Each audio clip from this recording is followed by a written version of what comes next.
네, 평창 올림픽이 끝나면 한반도에서 전쟁이 일어날 것이다. 이른바 4월 전쟁설이 퍼지고 있습니다.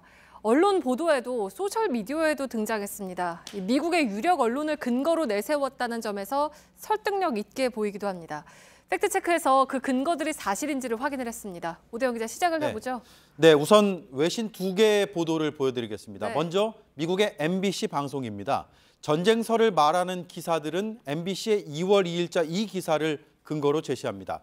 제목은 트럼프, 주한미군 가족 동반 금지 검토라고 돼 있습니다. 네, 그러니까 그동안은 미군의 가족이 한국에 있으니까 한반도에서 전쟁을 하는 게 어려웠는데 이제 가족을 못 오게 하니까 전쟁이 가능해졌다 뭐 이런 얘기입니까? 네, 그런 논리로 전쟁설을 말하는 겁니다. 네. 하지만 MBC 기사의 제목에는 검토라고 되어 있습니다. 이를 단전적으로 인용해서는 안 됩니다. 또 이 기사의 본문을 보면 논의는 됐지만 그렇게 되지 않을 것으로 본다는 정부 당국자의 발언이 담겨 있습니다. 특히 미국 국방부와 국무부가 변경 계획이 없다고 공식적으로 밝혔다는 내용도 실려 있습니다. 네, 그러니까 이러한 전체 내용이나 맥락을 건너뛰고 그냥 일부분만 반twe를 해서 인용을 한 거군요. 네, 그리고 한국의 국방부 역시 미국의 국방부와 국무부가 사실이 아닌 것으로 판단했다라면서 사실이 아닌 것으로 결론 났다고 밝혔습니다. 네. 현재 주한미군은 28,500명, 한국에 있는 가족은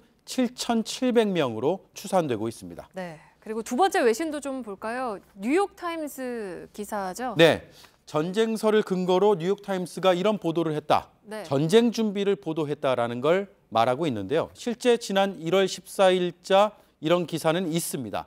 제목은 미군 조용히 최후 수단 준비 북한과의 전쟁 이렇게 되어 있습니다. 네, 뭐 이것도 제목만 봐서는 정말 미군이 전쟁을 준비를 하고 있다라고 생각할 수도 있겠는데요. 네, 그런 오해를 충분히 불러일으킬 만한 제목입니다. 네. 하지만 기사 본문을 보면 전쟁 가능성이 낮다는 내용도 담겨 있습니다. 미국에서 군사훈련이 벌어지고 있고 이는 북한을 겨냥했을 수 있다고 추정하는 기사지만 표면상 표준훈련과 병력순환의 일환이라는 점을 보도했습니다.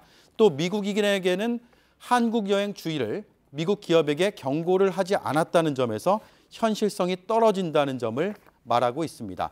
전체적으로 보면 이 기사는 전쟁 가능성이 낮다는 쪽의 분석을 담은 기사입니다. 뉴욕타임스는 가장 최근 기사에서는 선제 타격은 없다는 의회 입장을 보도했습니다. 네, 그러니까 결국에는 두 기사 모두 전체적인 내용은 말하지 않고 제목이나 일부 내용만 가지고 이제 전쟁설을 말한 거군요. 네, 오늘 백악관이 공식 입장을 내놨습니다. 전쟁설, 선제 타격설을 강하게 부인했습니다. 네. 맥메스터 백악관 국가안보보좌관은 북핵 중단을 위한 선제 타격은 고려하고 있지 않다고 했습니다. 지난주 미국 의회에서도 대북 선제 타격을 뜻하는 코피 전략에 대해서 이런 발언이 나왔습니다. We were told clearly by administration people, it's about as high up as it gets, that there is no such thing as a bloody nose strategy, that they've never talked about it, they've never considered it, they've never used that term. And 네, 그러니까 경각심은 필요하겠지만 이렇게 부정확한 정보로 불안감을 키워서는 안 되겠죠. 팩트체크 오대영 기자였습니다.